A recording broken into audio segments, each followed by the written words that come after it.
Please like, comment, share and subscribe to my channel. آپ نے سنا ہوگا حضور نے سورہ رحمان کے بارے میں فرمایا ہے، سورۃ الرحمن عروس القرآن. یہ سورہ رحمان جو ہے یہ قرآن کی دلہن ہے.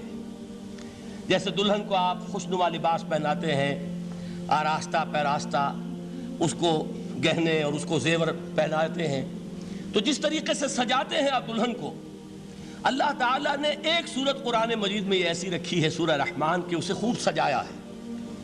اس میں الفاظ کا در و بست، اس کا اپنا ایک ڈیوائن میوزک ہے. وہ تو اللہ تعالیٰ قراء جو ہے، خاص طور پر مصر کے قراء، اللہ تعالیٰ ان پر رحمت نازل فرمائے، ان کی خطاؤں سے درگزر کرے. جس طرح قرآن کے انٹرنسک میوزک کو انہوں نے واضح کیا ہے. واقعہ یہ ہے کہ اگر یہ لوگ نہ ہوتے، شیخ عبد الباسط محمد عبد الصمد، شیخ محمود خلیل الحصری، یہ لوگ کہ جنہوں نے قرآن کے اس غنا، میوزک، یہ لفظ جو ہے آپ حیران نہ ہو کہ میں یہ کوئی شاید توہین کر رہا ہوں قرآن کی، حضور نے یہ لفظ استعمال کیا ہے. تغنو، اس قرآن کو اچھی سے اچھی خوشلحانی کے ساتھ پڑھو.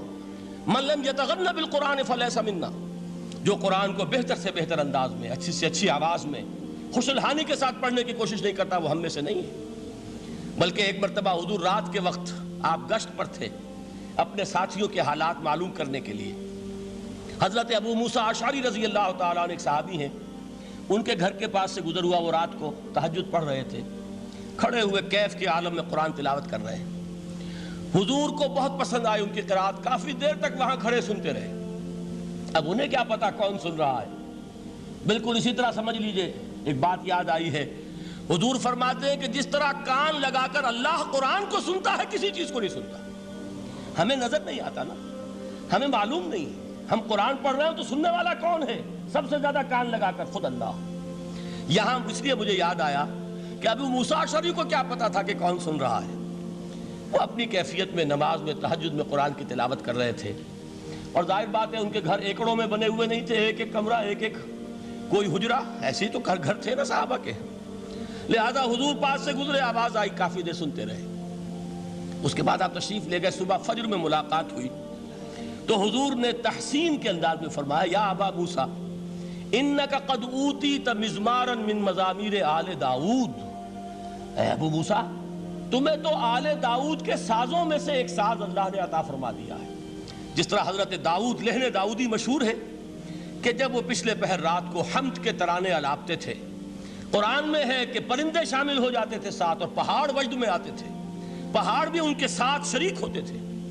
تو جس طرح کا اللہ نے ان کو لہن عطا فرمایا تھا، حضور نے تحسین کے انداز میں فرمایا، ہے ابو موسیٰ اشعری، اللہ نے تمہیں بھی آل داؤد کے سازوں میں سے ایک ساز عطا فرمایا. بہرحال قرآن مجید کا جو یہ میوزک ہے، قرآن کے الفاظ کا جو حسن ہے، جہاں تک حسن معنوی ہے وہ تو ہر لفظ میں ہے، لیکن یہ حسن ظاہری، حسن صوتی، حسن لفظی، یہ اپنے کلائمیکس پر آپ کو نظر آئے گا سورہ رحمان میں. لیکن قرآن میں یہ سورت اس اعتبار سے بھی ممتاز ہے، اس کی 4 آیات پر ذرا توجہ کریں گے، عجیب حقائق سامنے آئیں گے. جہاں یہ قرآن مجید کے حسن صوت اور حسن لفظی کی معراج ہے، وہیں اس کی پہلی 4 آیات میں 4 چوٹی کی چیزوں کا ذکر ہے، سب سے اونچی چیزیں. پہلی آیت کیا ہے؟ الرحمن. ایک آیت ہو گئی. رحمان کیا ہے؟ اللہ کا نام ہے.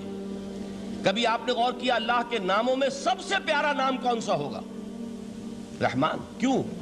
اس کا مادہ کیا ہے؟ رحمت.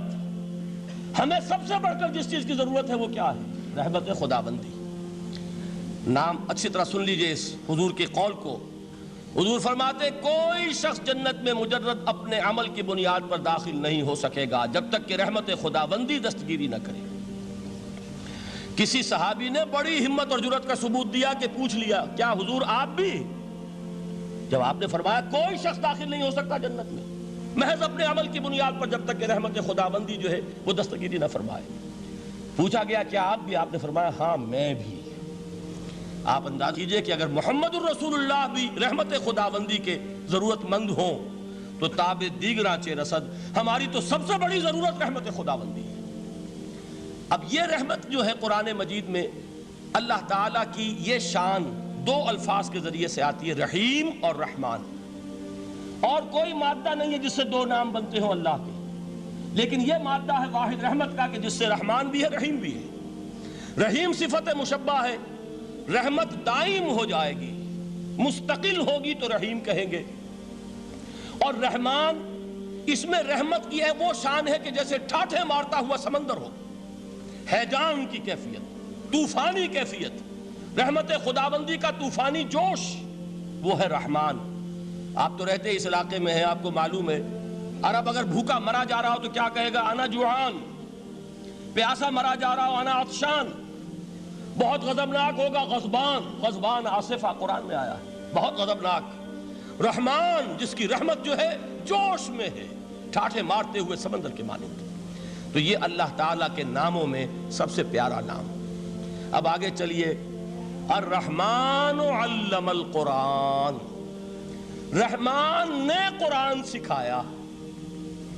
رحمت خداوندی کا سب سے بڑا مظہر، رحمان کی رحمانیت کا سب سے بڑا مظہر قرآن ہے۔